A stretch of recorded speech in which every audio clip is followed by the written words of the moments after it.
Hello again, and welcome to another episode of Big Questions. My name is Tony LoPresti. I'm part of the Religious and Theological Studies Department here at Salve, Regina University. And today I have a special guest with me, Dr. Donna Freitas. Dr. Freitas has done a lot of research, done a lot of writing, a lot of thinking, and in recent years, a lot of speaking, all having to do with the sexual lives of college students. Dr. Freitas, thank you first of all for being on Big Questions. And there's so many directions we could go with this, but I'd like to start out with just a very broad question. Through all your research, what have you learned? What's the most important lesson that has come out of this?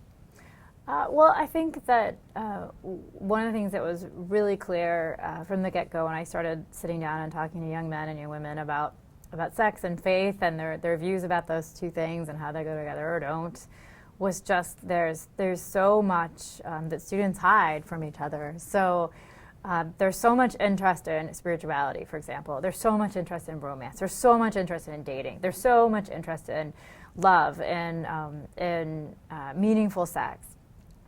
But often the students will say something like, "Oh, I wish I could have romance," or "I have these ideas about romance, but I know in college I'm not allowed to have that." And so there's this sense of I wish for all of these things, but at the same time, I know in college I'm not supposed to talk about those things, or I'm supposed to be over those. Or I'm probably the only one who wishes for those things or who wants those things.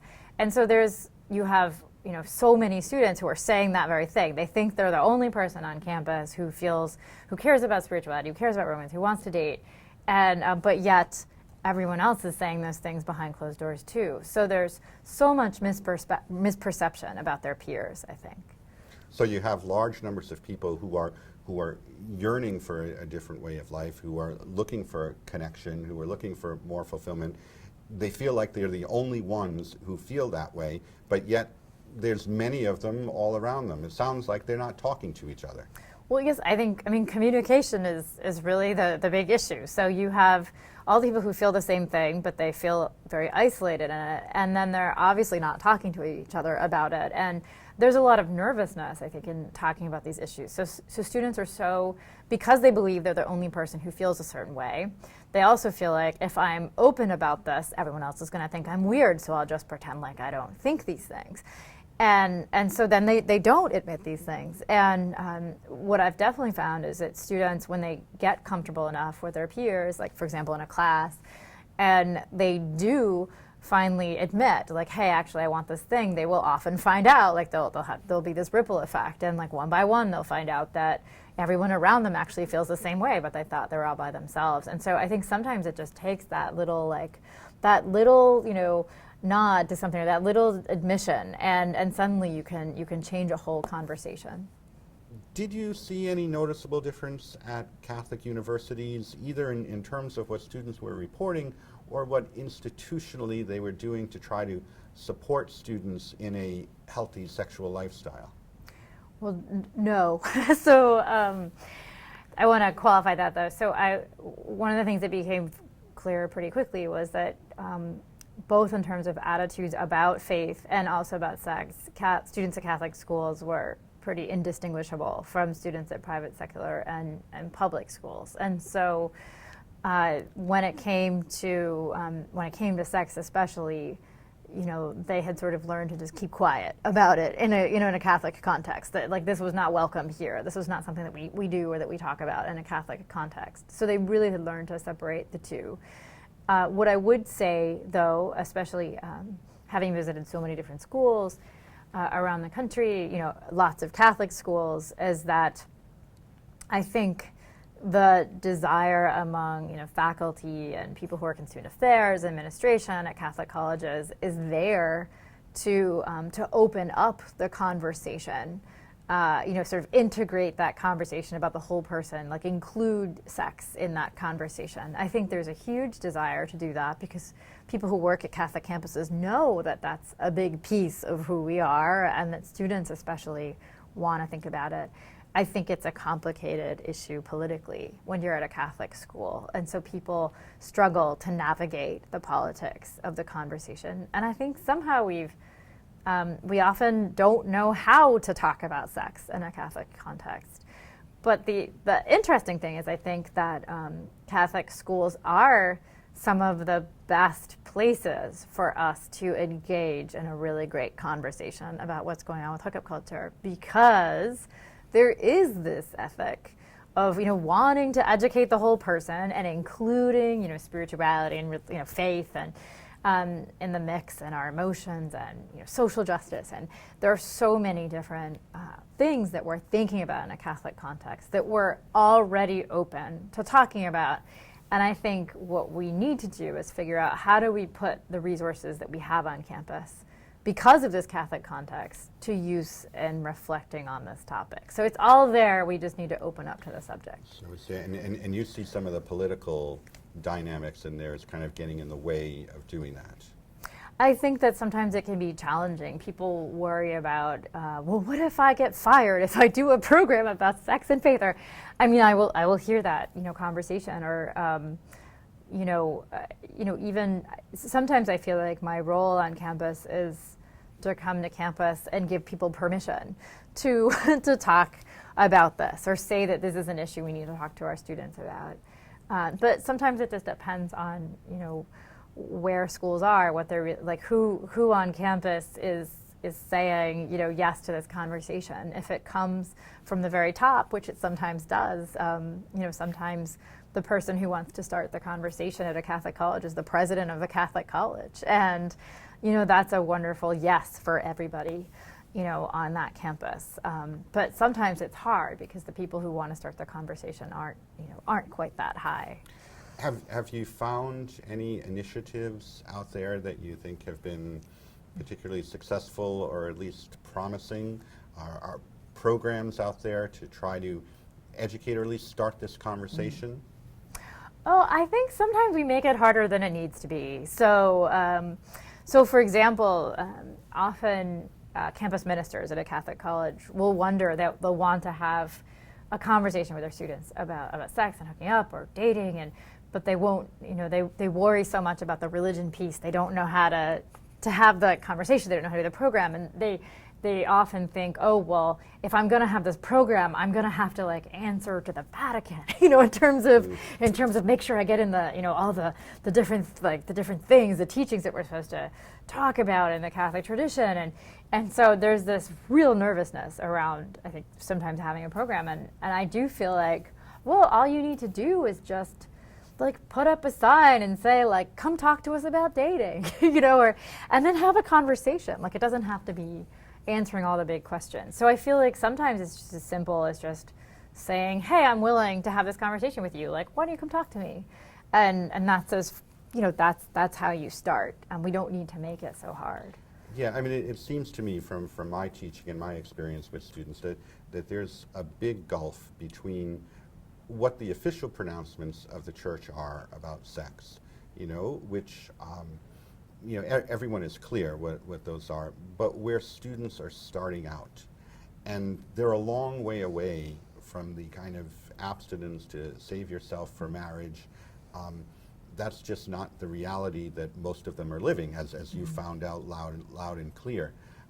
And I think sometimes for the people, faculty or student affairs people, they're sort of in that place. You want to meet students where they're at, but as you point out, sometimes there's this notion that unless you're preaching exactly what the church is teaching, then somehow you're being unfaithful. But I think at least my sense is the more pastoral approach is to meet them where they're at and to try to engage that conversation to see where it might go. And maybe the interim step here is to kind of back off from this hookup culture, which emphasizes fast, efficient, non-committal, non-emotional kind of sex. That sort of transactional kind of thing, where it's not done so much out of passion or love, but it's done because it's the thing to do, it's the way you fit in, it's to prove your manhood or to prove that you can participate in this culture and you're not some kind of prude or something like that. I mean, it strikes me as it's a long way away from what we would ideally like to experience in our sexual lives. Well, I mean, you sort of summed it up there very well. I mean, I do think that when students will describe what their hookups are like, it sounds very unfulfilling. And, you know, I think in terms of meeting students where they are, I do feel like, you know, especially as people who work at colleges, you know, in our ideal world, I guess I like to think that if you're out of college and you're working with college students, you really care about them. And most of all, like first and foremost, you want them to be in a good place. You want them to feel healthy and happy and empowered. And if you see that they are disempowered in a certain area of their life, let's say, you know, with regard to sexuality, your job isn't then to like go in there and beat them over the head about how they shouldn't be having sex. Like, I think your job is to figure out, well, what is going on here? Why is there suffering? Like, you need to respond to that, the suffering piece. Like, that's really where I think, you know, there's a lot of potential for conversation in a Catholic context. And I think all the resources are there to have this conversation, really wonderful conversation in a Catholic context. So, for example, we have spiritual direction, we do retreats, you know, but we don't necessarily, you know, dedicate those practices, those traditions to, or invite students explicitly to think about sex in those contexts, or say, you can do spiritual direction and think about sex when you know, that's something that you can do while you're here. And so I think part of what we need to do is just say, like, this isn't about do's and don'ts, you know, this is about like giving you space and structure to reflect on these things, and you don't have to do it alone. We'll do it here with you. Because right now, students see their spiritual lives as virtually entirely separate from their sexual lives, right? It's nothing in what they're able to imagine, as I understand it, the two don't meet. They're just two different realms. Well, they think sex and religion is different, but they like the idea of putting sex and spirituality together. So even if they're not quite sure how that would work. So I would say the interest and the possibility of putting those two things together is pretty strong, according to students, even if they don't really know what the steps would be. And so I feel like that's where there's so much potential. You have all this interest in spirituality and all this interest in maybe putting those two things together. So like the building blocks are there. We just need to respond. Is the answer to try to bring back the culture of romance or dating, which not too many years ago seemed to be prevalent? Would that be a positive step forward? I'm not sure. When we think of like bringing back, people often ask me about like, is the pendulum gonna swing? Is it swinging? And I don't really think in terms of pendulum swinging or bringing back things or going back to another era. I mostly think, well, we are where we are, and here's what's going on. Like the norm seems to be the hookup. Like that's pretty much the most typical forum for, or like the gateway to relationships, to everything, to any sort of sexual intimacy, like pretty much. And what I think would be nice is, you know, if there were just more options. So rather than just have the norm, so in a culture of hooking up, the hookup becomes the norm. You know, if you were to dismantle a culture of hooking up, it wouldn't mean that the hookup would go away.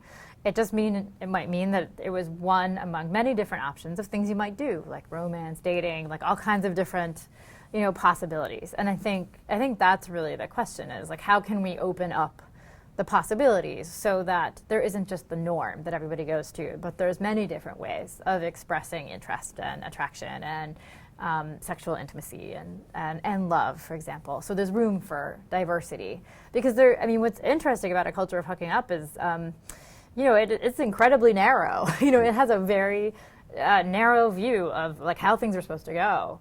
And so I think people will assume that if you're hooking up, that means you're sexually liberated. And I have come to realize that, and when you sit down with as many college students as I have, you start realizing like, oh, this isn't at all about like liberated sexuality. This is actually about towing the line. You know, this is about like, being okay with a very, very narrow view of what it means to be sexually active and sexually intimate. So it's not about sexual liberation at all. In fact, I think it's the opposite. Before we go, I'd like to ask you a question about the effect of the research on you. You know, you've spent a lot of time, okay, in this subject over several years now. and you've obviously acquired a great deal of knowledge, and people want to hear your knowledge, which is why you're asked to speak at so many colleges and universities. But I imagine you can't spend as much time on this project listening and writing and analyzing, and maybe you even play confessor to some students, or whatever role you've played. It must have an impact on you and the way you think, maybe your outlook. Maybe you've become, I don't know, more optimistic, pessimistic. You know, what's all this research meant to you? Well, I think that I've always felt optimistic with the students I've spoken to, even if they are struggling. I feel like the thing that I always hear from them, like both men and women, is this yearning for more, this yearning for meaning, this yearning for connection. And I feel like that's so positive. And really, this is just about like, well, how do you get people to be able to fulfill those yearnings? And so I feel like, you know, that is a wonderful thing, and that's the part that I always sort of hang on to or focus on. So you've got all the yearning there, so like all you need to do is sort of like lift it up and let it be fulfilled. And for me, I feel like the thing that's been most startling is that I talk to so many young men and young women, and they're so empowered in so many parts of their lives, except the one place that they're really disempowered, so many of them, is when it comes to sex. And I feel like, you know, the question I have is always, well, so how can we fix that? Like, how can we empower people in this part of their lives? It's a really important part of our lives. Like, I want to see students happy and fulfilled and empowered. I don't want to see them disempowered in this part of their lives. And so I guess I spend a lot of time thinking about, like, how do we get here? How do we get to this, like, very disempowered place with regard to sex? And then how do we dig people out of there? How do we get it, make things so that yearning is more fulfilled? So I guess I have a very optimistic view of the students I speak to, but I think what I hope people hear when I talk on campus, and what I hope the students hear, is that they're not alone, but also when it comes to faculty and administration, that what you've got here is a lot of like goodness, like a lot of excitement about connection. And so I think part of our job is to go in and try to figure out, like, how do we make that louder? How do we make that happen? So What I hear you're saying is that in some ways people have not changed. They're still looking for meaning, they're still looking for fulfillment, they're still looking for happiness, and they're trying to find the ways that they can best find those things in their lives. You know, in other words, they're asking the same big questions that human beings have asked for a long time. And that's what we try to do a lot in my department, to lift up those questions. Yes, to ask questions. We don't always have the answers to the questions, but I think it's important to ask them, because asking them can kind of frame the issues for you. It can focus you in on what's most important, and help you to become the person that you really want to be. So thank you very much for the time you've given us today. I think this will be very interesting viewing for a lot of people. I hope they find it fulfilling. And of course, anytime you have big questions, don't hesitate to stop by the Big Questions Pavilion. That's where my office is, and the office of many members in the Department of Religious and Theological Studies. We ask the questions all the time. Come join us.